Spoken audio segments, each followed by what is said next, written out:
होंगे और तबीयत बड़ी ज़बरदस्त होगी। आज हमने जिस चीज़ के बारे में पढ़ने जाना है वो है हमारे पास डिस्कवरी ऑफ न्यूट्रॉन। तो आ जाते हैं, पढ़ते हैं कि डिस्कवरी ऑफ न्यूट्रॉन क्या है। इससे पहले दो पार्टिकल्स की डिस्कवरी हो चुकी थी, ठीक है जी। एक हमारे पास क्या था, एक प्रोटॉन था और एक हमारे पास इलेक्ट्रॉन था। इन दो की डिस्कवरी पहले हो चुकी थी और उस बहुत ज्यादा वक्त गुजरने के बाद हमारे पास थर्ड फंडामेंटल पार्टिकल की डिस्कवरी हुई 1932 के अंदर, ठीक है जी। ये जो 1932 के अंदर इसकी जब डिस्कवरी हुई, इसका क्रेडिट जो हमारे पास जाता है वो जेम्स चैडविक को जाता है।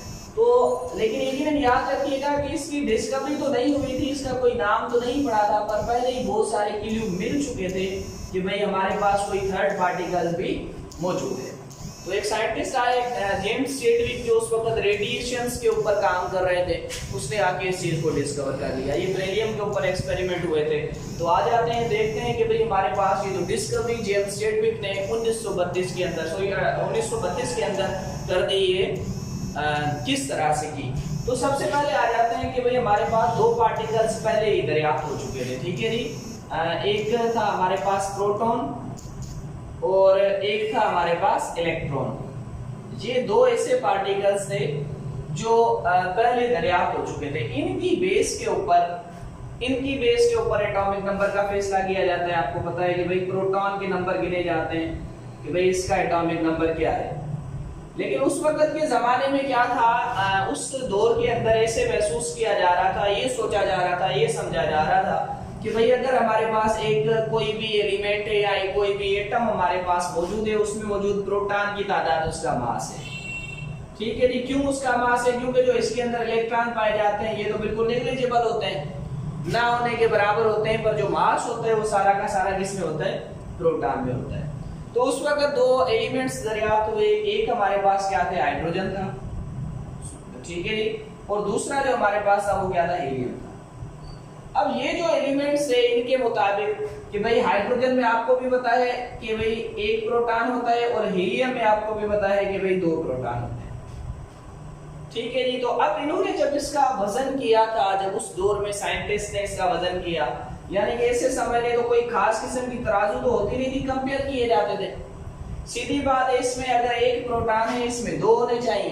तो इस साइंटिस्ट ने क्या किया, इसे एक तराजू के ऊपर रखा, इस तरफ इसने कितने हाइड्रोजन रखे? दो हाइड्रोजन रखे, और इस तरफ इसने एक बहुत बड़ा हीलियम एटम रखा।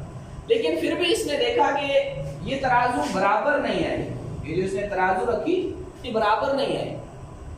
कैसे आ गई? इसका कुछ यू शेप बन जाता है, यानी ये इस तरह से आ गई।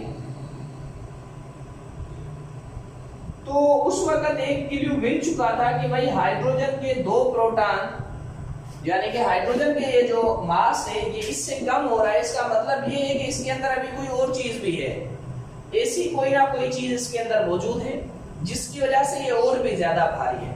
फिर और तजर्बा किया गया इसे बराबर करने के लिए। फिर क्या हुआ? फिर साइंटिस्ट ने क्या किया, इसके ऊपर इस साइड से 4 हाइड्रोजन रखे। जब 4 हाइड्रोजन रखे और इस तरफ से एक हीलियम का एटम रखा, ये तराजू बराबर हो गए। तो फिर उस वक्त एक बात समझने में आई कि भाई कुछ तो ऐसा जरूर है, ठीक है जी, जो इसके अंदर ज्यादा भारी है। क्योंकि उस वक्त सिर्फ प्रोटॉन के ऊपर दिखाया जा रहा था। अगर दो हैं तो ये लाजमी सी बात है, एक इसमें इस तरफ दो रखते तो बराबर हो जाता, पर ऐसा हो नहीं रहा था। ऐसा इसलिए नहीं हो रहा था क्योंकि इसके अंदर कोई ना कोई और चीज भी मौजूद थी। अब साइंटिस्ट ने जब इसके ऊपर मजीद बात करना शुरू की और देखने की कोशिश की, तो फिर जेम्स चैडविक आए। जेम्स चैडविक असल में क्या कर रहे थे? ये रेडिएशंस की बात कर रहे थे, ठीक है जी। ये रेडिएशंस के ऊपर काम कर रहे थे। अब रेडिएशन के ऊपर काम करने के दौरान जेम्स चैडविक ने क्या किया, एक छोटा सा एक्सपेरिमेंट प्रोसीड किया। अब वो एक्सपेरिमेंट क्या था जिसके अंदर डिस्कवरी हो गई न्यूट्रॉन की। ये एक्सपेरिमेंट क्या था? इसने क्या किया, जो बेरिलियम हमारे पास मौजूद थी, पहले तो बहुत सारे किस्म के थे, लेकिन फिर इसके बाद जो बेरिलियम मौजूद थी, अब बेरिलियम के ऊपर अल्फा पार्टिकल्स का रिएक्शन कराया। रेडिएशन किसके छोड़े? अल्फा पार्टिकल्स के बेरिलियम के ऊपर छोड़े। जब इसने ये छोड़े तो इसने देखा कि यहां से निकलने वाली रेस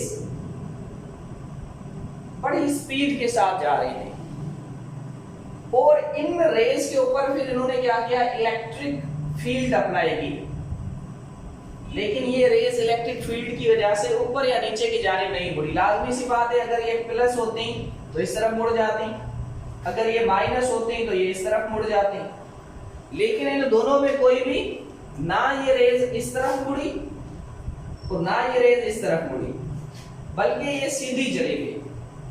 यानी कि प्लस और माइनस दोनों किस्म की चार्जेस होने के बाद भी वो रेज सीधी चली गई। तो इससे जेम्स चैडविक ने यह अंदाजा लगाया कि यार इस रेज के ऊपर कोई चार्ज नहीं है। अगर प्लस होती तो माइनस की जानिब जाती, अगर माइनस होती तो प्लस की जानिब जाती, पर जब ये किसी तरफ भी नहीं जा रही तो इसका मतलब इसके ऊपर कोई चार्ज नहीं है। फिर इसने क्या किया, इसे और मजीद डिस्कस करने के लिए इसने इसके सामने एक वैक्स की प्लेट रखी, ठीक है, वैक्स मोम, उसकी इसने एक प्लेट रख दी। इसने देखा कि बड़ी स्पीड के साथ इस वैक्स की प्लेट में से ये जो वेव है, ये जो रेडिएशन जा रहे हैं, ये प्रोटॉन्स को बाहर निकाल रहे हैं, ठीक है जी। जितने भी प्रोटॉन इसके अंदर वैक्स में पड़े हुए थे बड़ी स्पीड के साथ बाहर निकाल रहे थे।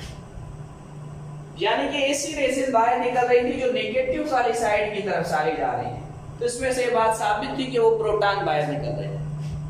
तो इसने ये बात भी कही कि भाई ये जो पार्टिकल है, ये पार्टिकल थोड़ा साइज में इलेक्ट्रॉन और प्रोटॉन से बड़ा है, और जब साइज में ये इलेक्ट्रॉन और प्रोटॉन से बड़ा है, इसी वजह से जब इसमें से स्पीड के साथ निकलता है तो अपने साथ प्रोटॉन्स को लेके जाता है। पर इस पार्टिकल के ऊपर कोई चार्ज नहीं है।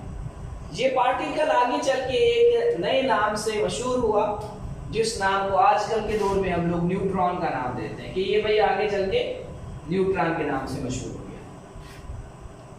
तो न्यूट्रॉन की जो डिस्कवरी थी वो बिल्कुल सिंपल थी, जो जेम्स चैडविक ने हमारे पास की एक बेरिलियम का एक्सपेरिमेंट करके, तो हमें पता लग गया कि भाई न्यूट्रॉन जो है वो किस तरह से डिस्कवर हुआ। ये 1932 के अंदर बड़ी आसानी से जेम्स चैडविक ने आके डिस्कवर कर दिया। उस वक्त के हिसाब से ये बहुत बड़ी डिस्कवरी थी, लेकिन इसका क्रेडिट वैसे तो हकीकत में रदरफोर्ड को जाना चाहिए, जिसने इतना ज्यादा काम किया था। पर लाजमी सी बात है, जो आ जाता है और जो डिस्कवर कर लेता है उसी का नाम होता है। तो यहाँ पर जो नाम है वो है जेम्स चैडविक का। जेम्स चैडविक वो बेहतरीन साइंटिस्ट थे जिन्होंने न्यूट्रॉन को डिस्कवर कर दिया। इसके क्लू पहले मिल चुके थे, पर इसने आगे एक बाकायदा मेथड के थ्रू डिस्कवर करके दिखाया। इसे हम लोग कहते हैं जेम्स चैडविक का एक्सपेरिमेंट। उम्मीद करते हैं बिल्कुल सिंपल सी बातें हैं, समझ में आई होंगी। अगर समझ में ना आई हो तो कमेंट्स के अंदर पूछ लीजिएगा। तब तक के लिए सदा सुभागवती। Thank you.